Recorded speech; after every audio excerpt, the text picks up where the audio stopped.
இப்ப நமக்கு இருக்கிற கடமை என்னன்னு கேட்டா, உரிமையை போராடி பெறுவதை விட இருக்கிற உரிமையை எப்படி பாதுகாத்துக் கொள்ள போகிறோம் என்பது. ஏதோ ஒரு காரணங்களே சொல்லக்கூடாது. இது எங்களுடைய உரிமை. 80 வருடங்களாக இந்த சமுதாயம் அனுபவித்து வருகின்ற உரிமை. இது நாங்கள் எந்த காரணம் கொண்டு விட்டுவிடக்கூடாது. இதையெல்லாம் சொல்லி கிளிப்புள்ளைக்கு மாறி பேசினதுக்கு பிறகு எழும்பினாரு ஆதம்பாவா.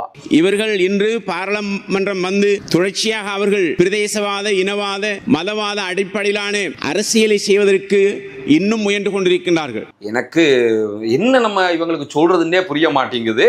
ஏன்னா ஒரு கட்டத்துக்கு மேல இவங்களுக்கு திட்டவும் முடியல. பேசாம ஒரு தனியா ஒரு தூணை கட்டி தலையை முட்டுவோமான்னு யோசிக்கிற அளவுக்கு இந்த ஆளும் கட்சி 9 முஸ்லீம் எம்பிக்களுடைய நிலையும் இருக்கிறது. முஸ்லீம்களுக்கு கேபினட் அமைச்சு கொடுத்திருக்கணும். இப்ப போடப்படுகிற குழுக்கள்ல கூட முஸ்லீம்களை போட மாட்டேங்கிறீங்க, தொடர்ந்து புறக்கணிக்கிறீங்கன்னு ஆதங்கப்பட்டு பேசினா அந்த ஆளு எந்திரிச்சு திருப்பி எதுக்கு போடணுங்கிற விதமா பேசுறாரு. கடந்த காலங்களிலே இவர்கள் அமைச்சர்களாக, அரை அமைச்சர்களாக இருந்த போது செய்யாத விடயங்களை நாங்கள் செய்து கொண்டிருக்கின்றோம். இப்ப என்ன செஞ்சீங்கன்னு கேட்டா, நம்ம என்ன கேள்வியை கேட்போமோ கேள்வியையே பதிலா பேசிக்கிட்டு இருக்கிறாரு. சில பேர்ட்ட நம்ம கேட்போம், ஏன் லேட்டுன்னா கொஞ்சம் லேட்டும்பாங்க, அந்த கேள்வியை பதிலா சொல்றது. அது மாதிரி இந்த இவ்வளவு பிரச்சனை இருக்குது முஸ்லீம்களுக்குன்னா, ஆமா இவ்வளவு பிரச்சனை இருக்குது முஸ்லீம்களுக்கு அவர் ஒரு பட்டியலை போடுறாரு. யார் ஆட்சி? இப்ப இவங்களுக்கெல்லாம் இப்படி தட்டணும் அல்லது கையை கிள்ளி எக்ஸ்கியூஸ் மீ, இது உங்க அரசாங்கம், நீங்க பார்லிமெண்ட் மெம்பர், நினைவு இருக்குதா அப்படின்னு சொல்லணும். நான் டாக்டரோட பேசிட்டேன், எல்லாம் முடிச்சிட்டேன், அவருக்கு கால் பண்ணி சொன்னேன் இப்படி ஒரு பிரச்சனை போகுது. இப்ப பாராளுமன்றத்தில் வந்து உட்கார்ந்துகிட்டு சுனன் அவர்களோட தொடர்பு கொண்டு நான் கேட்டபோது அவரை தொடர்பு கொள்ள முடியாமல் இருந்தது.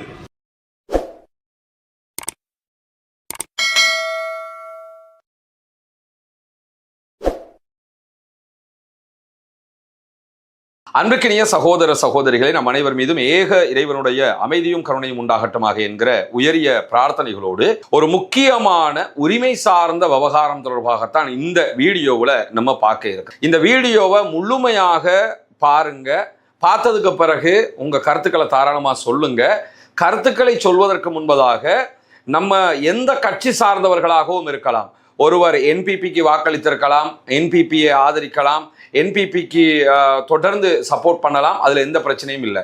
ஒருவர் எஸ்எல்பிபிக்கு சப்போர்ட் பண்ணலாம் அல்லது யூஎன்பிக்கு சப்போர்ட் பண்ணலாம். ஏதாவது ஒன்றுக்கு நீங்க சப்போர்ட் பண்றது உங்க ஜனநாயக உரிமை. ஆனால் நம்ம எந்த கட்சிக்கு சப்போர்ட் பண்ணுகிறவர்களாக இருந்தாலும் நம்முடைய உரிமை பறிபோகிறதா இல்லையா, நம்ம உரிமையை நம்ம பாதுகாக்கணும்ங்கிறதுல உறுதியாக இருக்கணும். காரணம் என்னன்னு கேட்டா, இந்திய முஸ்லிம்களையும் இலங்கை முஸ்லிம்களையும் ஒப்பிட்டு பார்த்தீங்கன்னா இன்றைக்கும் இந்திய முஸ்லிம்கள் பல விவகாரங்களுக்கு போராடி கொண்டிருக்கிறார்கள். ஆனால் இலங்கை இஸ்லாமியர்களை பொறுத்தவரையில நம்ம போராடி பெற வேண்டிய உரிமைகளை எல்லாம் நம்முடைய முன்னவர்களாக இருந்த பல தலைவர்கள், டிபி ஜாயாவாக இருக்கலாம், டாக்டர் கலீலாக இருக்கலாம், சித்திலப்பையாக இருக்கலாம், அத்தனை பேருமே போராடி நமக்கு பெற்று தந்து விட்டு சென்று விட்டார்கள். இப்ப நமக்கு இருக்கிற கடமை என்னன்னு கேட்டா, உரிமையை போராடி பெறுவதை விட இருக்கிற உரிமையை எப்படி பாதுகாத்துக் கொள்ள போகிறோம் என்பது. இந்த விவகாரத்தை மனதில் வைத்துக் கொண்டுதான் நம்முடைய செயல்பாடுகளை நாம் முன்னெடுக்க வேண்டும். இல்லை என்று சொன்னால் நாம் எந்த ஒரு உரிமைக்கும் கைகட்டி நிற்க வேண்டிய ஒரு துர்ப்பாக்கிய நிலை உருவாகிவிடும். எனவே இந்த வீடியோவில் அது தொடர்பாகத்தான் நம்ம பேச இருக்கிறோம். குறிப்பாக நேற்றைய தினம் பாராளுமன்றத்தில் ஒரு முக்கியமான விவகாரம் பேசப்பட்டிருந்தது. ஒரு 3 முஸ்லிம் எம்பிக்கள் பேசிய விவகாரம். அது என்னன்னு சொன்னா, மட்டக்களப்பு மாவட்ட பாராளுமன்ற உறுப்பினர் ஹிஸ்புல்லா, அதே போன்ற அம்பாறை மாவட்ட பாராளுமன்ற உறுப்பினர் உதுமாலப்பை, அதே நேரத்தில் அம்பாறை மாவட்ட பாராளுமன்ற உறுப்பினர் ஆதம்பாவா, இந்த 3 பேரும் பாராளுமன்றத்திலே பேசினார்கள். பேசிய விவகாரம் எதை பற்றியது என்று சொன்னால், முஸ்லிம்களுடைய உரிமையை பாதுகாக்க வேண்டும் என்பது பற்றியது. அதிலே முன்னாள் அமைச்சர், இன்னைய நாள் பாராளுமன்ற உறுப்பினர் எம்எல்ஏ ஹிஸ்புல்லா பேசுகிற நேரத்தில் தரவுகளோடு சில முக்கியமான விவகாரங்களை சுட்டிக்காட்டினார். அது என்ன விவகாரம் என்று சொன்னால், இலங்கையில தற்போது டீலிமிட்டேஷன் கமிட்டி போடப்பட்டிருக்கிறது ஜனாதிபதி அனுரகுமார திசாநாயக்க அவர்களால். எல்லை மீள் நிர்ணய குழு என்று அதுக்கு சொல்லுவாங்க. இந்த குழு தான் ஒவ்வொரு எல்லைகளையும் தீர்மானிக்க போகிறது. அந்தந்த எல்லைகள் எப்படி வர வேண்டும் என்பதை இந்த குழு கொடுக்கக்கூடிய பரிந்துரையின் அடிப்படையில் தான் எல்லா முடிவுகளும் எடுக்கப்பட போகிறது. ஆனால் இந்த எல்லை மீள் நிர்ணய குழு அமைக்கப்படுகிற நேரத்தில் சுதந்திரம் தொட்டு இன்று வரைக்கும் அதிலே ஒரு சிங்கள சகோதரர், ஒரு இஸ்லாமியர், ஒரு தமிழ் சகோதரர் என்று 3 பேர் அதிலே நியமிக்கப்படுவது வழக்கம். ஆனால் இந்த அரசு வந்ததற்கு பிறகு நியமிக்கப்பட்டிருக்கக்கூடிய எல்லை நிர்ணய கமிட்டியில முஸ்லிம்களுக்கு இடம் கிடைக்கவில்லை. இதையொட்டித்தான் நேற்றைய பாராளுமன்ற பேச்சுக்கள் அமைந்திருந்தது. ஹிஸ்புல்லா அவங்க பேசுகிற நேரத்தில் ஏதோ ஒரு காரணங்களே சொல்லக்கூடாது. இது எங்களுடைய உரிமை.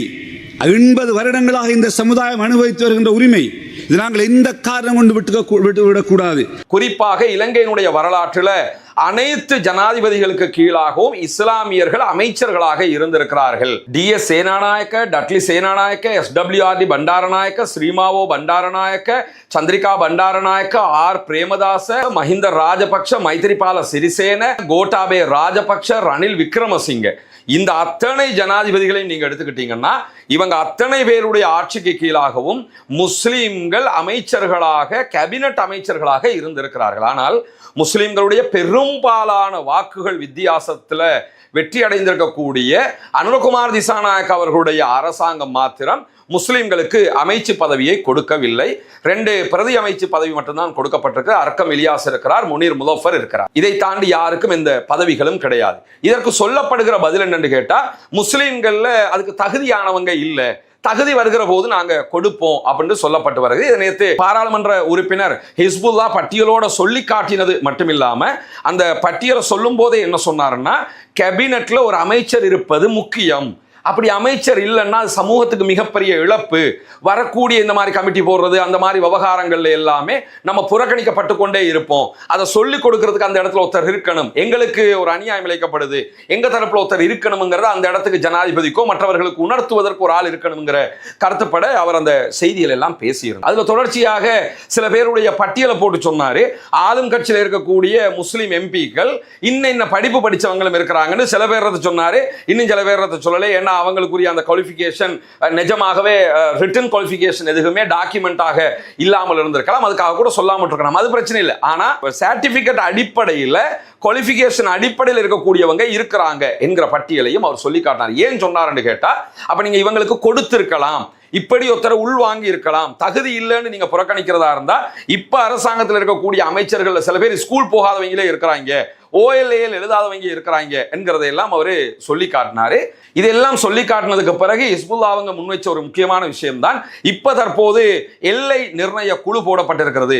இந்த எல்லை நிர்ணய குழுவுல வரலாறு நெடுகிலும் ஒரு முஸ்லிம் போடப்பட்டே வந்திருக்கிறார். 1959 சத்தார் என்கிற ஒருவர் இருந்திருக்கிறார், 1974 முகமது ஜுபைர் என்கிற ஒருவர் இருந்திருக்கிறார், 1988 சஹாப்தீன் இருந்திருக்கிறார், அதற்கு பிறகு ப்ரொஃபசர் ஹஸ்புல்லா இருந்தாங்க, அதற்கு பிறகு அமீர் என்கிற ஒருவர் இருந்திருக்கிறார். இவங்க எல்லோருமே தொடர்ந்து இந்த எல்லை நிர்ணய கமிட்டிகள்ல இருந்து வந்தவங்க.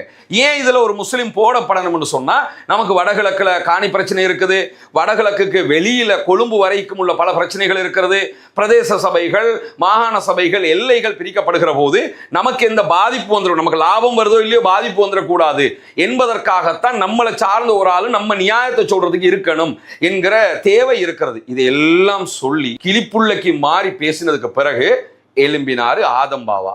முஸ்லிம்களுக்கு அமைச்சு பதவி கொடுக்கவில்லை என்ற கருத்தை கூறியதோடு மாத்திரமல்லாது, எல்லை நிர்ணய குழுவுக்கு கடந்த கால வரலாற்றை கூறி ஒரு முஸ்லீம் ஒருவர் நியமிக்கப்படவில்லை என்ற கருத்தையும் இங்கு எடுத்து வைத்தார்கள். இவர்கள் இன்று பாராளுமன்றம் வந்து தொடர்ச்சியாக அவர்கள் பிரதேசவாத, இனவாத, மதவாத அடிப்படையிலான அரசியலை செய்வதற்கு இன்னும் முயன்று கொண்டிருக்கின்றார்கள். எனக்கு என்ன நம்ம இவங்களுக்கு சொல்றதுன்னே புரிய மாட்டேங்குது.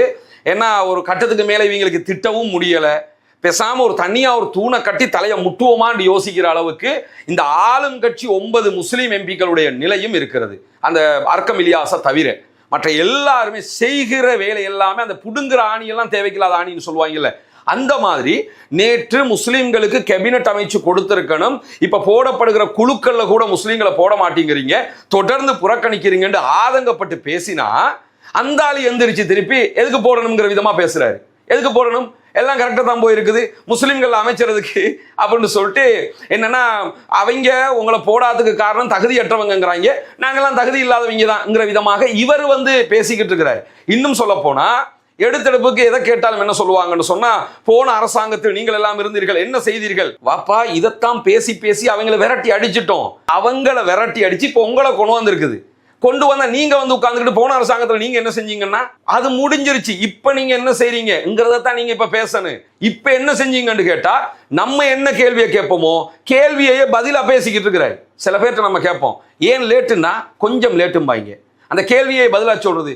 அது மாதிரி இந்த இவ்வளவு பிரச்சனை இருக்குது முஸ்லிம்களுக்குன்னா, ஆமா இவ்வளவு பிரச்சனை இருக்குது முஸ்லிம்களுக்கு அவர் ஒரு பட்டியலை போடுறாரு. எங்க அதான் சொன்னேன், நமக்கு அளவுக்கு மேல திட்டவும் முடியல, தலையை கொண்டு தனியா ஒரு தூணை கட்டி நம்ம முத்தணுங்கிற அளவுக்கு நிலைமை மாறி போயிருக்குது. ஆதம்பாவா அவங்க பேசுகிற நேரத்தில் ஒரு பட்டியலை நேற்று போட்டு காட்டுறாரு.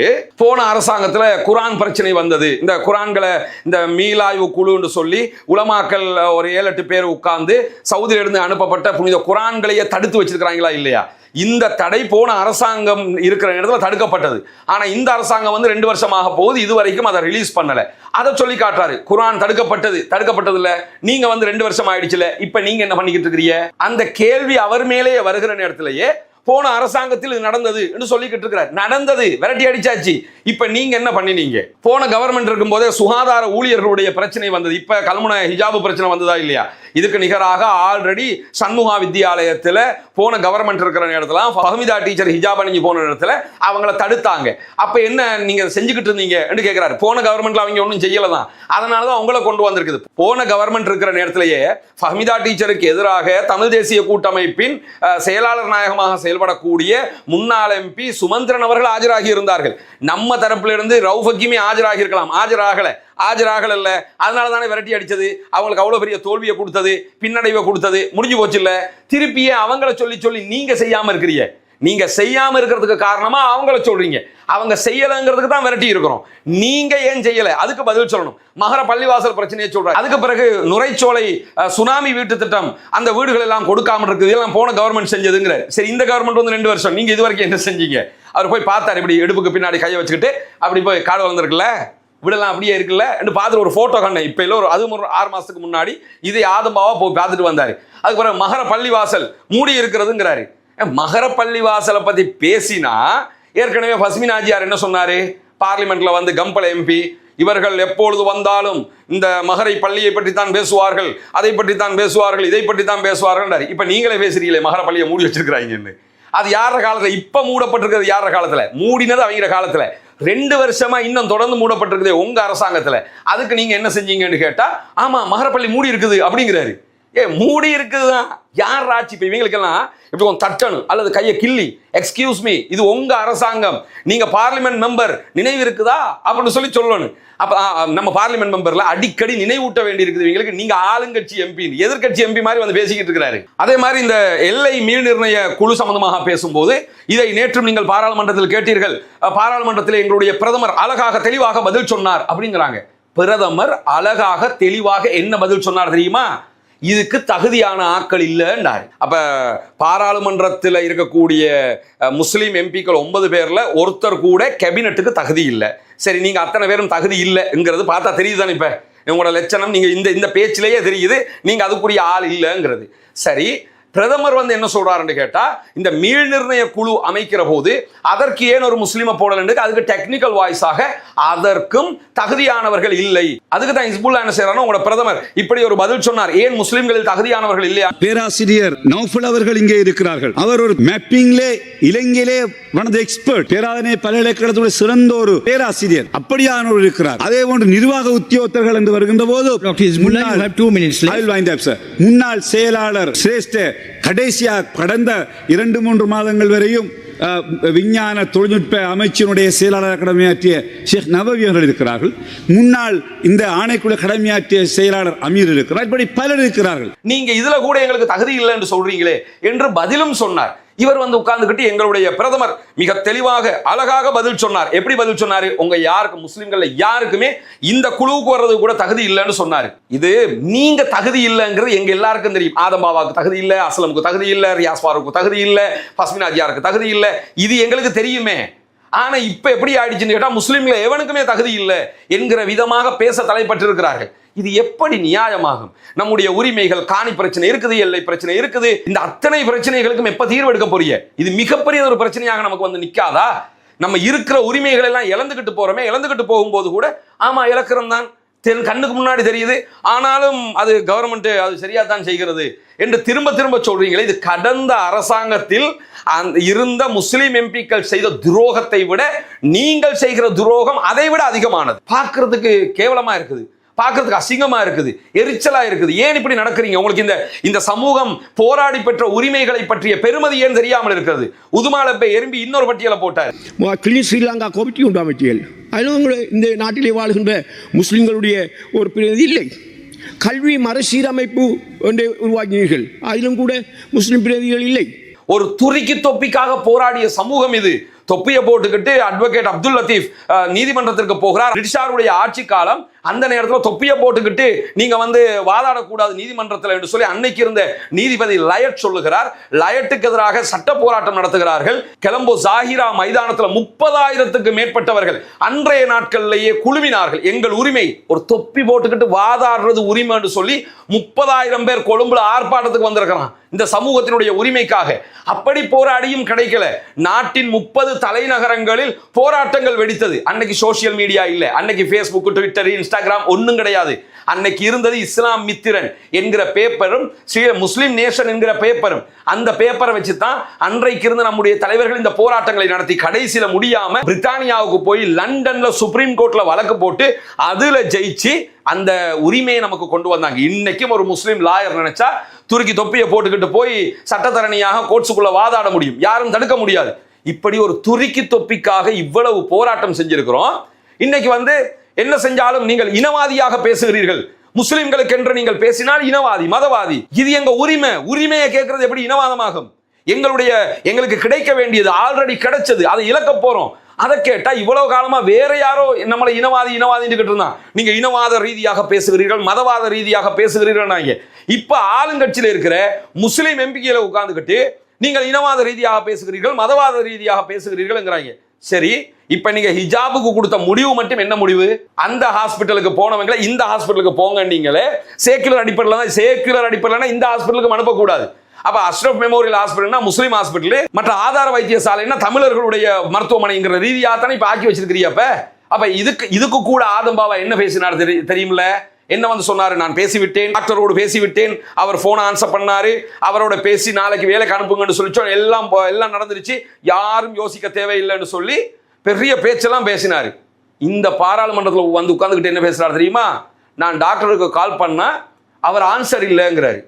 அன்னைக்கு என்ன சொன்னீங்க? பார்லிமெண்ட்டுக்கு வெளியில பிறகு அங்க ஒரு அலகலப்பமான ஒரு சூழ்நிலை. அப்ப நான் உடனடியாக அந்த வைத்தியசாலையினுடைய அத்தியட்சர் அவருக்கு கால் பண்ணி சொன்னேன், இப்படி ஒரு பிரச்சனை ஒன்று போகுது, நோத்துல இப்படி பிரச்சனை ஒன்று போகுது, அவங்கள நீங்க சைன் பண்ண விடுங்க, மற்ற பிரச்சனையை பிறகு பார்ப்போம். அப்ப அவர் சொன்னாரு, சார் நிறைய பிரச்சனைகள் இருக்குது, நம்ம பேசுவோம், அவங்க சைன் பண்ணத்தான் சொன்னார். நான் சொன்னேன், நீங்க ஹாஸ்பிட்டல் கால் பண்ணி சொல்லுங்க. அவர் சோம் இல்லாம வீட்டுல இருந்தார். அந்த அவருடைய 10ஆம் தேதி நினைக்கின்றது சோம் இல்லாம இருந்தார். அவர் அந்த பிறந்த நாள் வாழ்த்து குறிப்பிட்டு நான் டாக்டரோட பேசிட்டேன், எல்லாம் முடிச்சதுனால அந்த 9 பேரையும் நாங்க போக சொல்லிட்டோம். எந்த பிரச்சனையும் இல்லை. இங்க சும்மா இனவாதத்தை கிளப்பிக்கிட்டு இருக்காங்க, இங்க சும்மா இதை பேசி பிரச்சனை ஆக்கிக்கிட்டு இருக்கிறாங்கன்னு உரிமை பேசின அத்தனை பேரையும் மாபெரும் குற்றவாளி மாதிரி இவர் பேசினாரு. இப்ப பாராளுமன்றத்தில் உட்கார்ந்துகிட்டு அங்கு தொடர்ச்சியாக அந்த பிரச்சனைகள் காணப்பட்டன. அவை மீண்டும் எங்களுடைய வைத்திய அதிகாரி டாக்டர் சுனன் அவர்களோடு தொடர்பு கொண்டு நான் கேட்டபோது அவரை தொடர்பு கொள்ள முடியாமல் இருந்தது. விபத்திலே ஒன்றில் சிக்கி வீட்டில் இருப்பதாக கூறப்பட்டது. உண்மையில் அவர் வீட்டில் தான் இருந்தார். அப்போது தலைமைக்கு பொறுப்பான இன்னொரு வைத்தியர் இருந்தார். அவரோடு தொலைபேசியில் தொடர்பு முற்பட்ட போது அவர் எனக்கு எந்த விதமான தொடர்பாடலையும் ஏற்படுத்தக்கூடியதாக இருந்திருக்கு. நான் டாக்டருக்கு கால் பண்ணேன், அவர் ஆன்சரே பண்ணலங்கிறாரு. ஆன்சரே பண்ணாத ஒருவரோடு எப்படி நீங்க பேசினீங்க? நீங்க தான் சொல்றீங்க பேசினீங்க, நீங்க தான் சொல்றீங்க அவர் ஆன்சரே பண்ணலண்டு. இதெல்லாம் கேட்கும்போது நமக்கு தலை குழம்புது. என்ன பேசுறீங்கிறது உங்களுக்கு கூட தெரியல. இதை சொன்னா உங்களை திட்டுறமுங்கிறீங்க, உங்களை வசபாடுறமுங்கிறீங்க, உங்களை அசிங்கப்படுத்துறமுங்கிறீங்க, உங்களை கேவலப்படுத்துறமுங்கிறீங்க. இதை நாங்களா பண்றோம், நீங்களே உங்களுக்கு செஞ்சுக்கிறீங்களா இல்லையா? தாங்க முடியாம இருக்குது. தயவு செய்து அல்லாஹ்க்காக இந்த சமூகத்துக்கு நீங்க புதிய உரிமை எல்லாம் பெற்றுத்தரவும் தேவையில்லை. நீங்க டிபி ஜாயாவும் இல்லை, நீங்க டாக்டர் கலீலும் இல்லை, நீங்க MC சித்திலப்பையும் இல்லை, நீங்க ஆதம்பாவா கூட இல்லை, நீங்க வெறும் பாவாங்கிறது எங்களுக்கு தெரியுது. அப்படி இருக்கும்போது நீங்க வாயை மூடிக்கிட்டு இருந்தாலே போதும். இருக்கிற உரிமைகளை நாங்க அரசாங்கத்தோட பேசி எடுத்துக்கிறோம், இல்லைன்னு சொன்னா நீதிமன்றத்துக்கு போயாவது பாதுகாத்துக்கிறோம். நிம்மதியாக இந்த சமூகத்துக்கு கொஞ்சம் இந்த காரியங்களை செய்யறதுக்கு ஓரமாகி நின்னாலே போதுமானது. வாயை திறந்தாலே பிரச்சனையா இருக்குது, பார்க்கும்போது தாங்க முடியாம இருக்குது. எனவே முஸ்லிம் சமூகத்தினுடைய பேரை கெடுத்து மான மரியாதையை கெடுத்து இப்ப என்னன்னா உங்களுக்கு தகுதி இல்லைங்கிறது போய் சமூகத்துல எவனுக்குமே தகுதி இல்லை என்கிற அளவுக்கு நிலைமை மாறி போயிருக்குது. அல்லாஹ் தான் உங்க அத்தனை பேருக்கும் நேரான வழியை காட்டணும் என்கிற பிரார்த்தனையோடு முடித்துக் கொள்கிறேன். வாஹ்ரதா அல்ஹம்துலில்லாஹி ரப்பில் ஆலமீன்.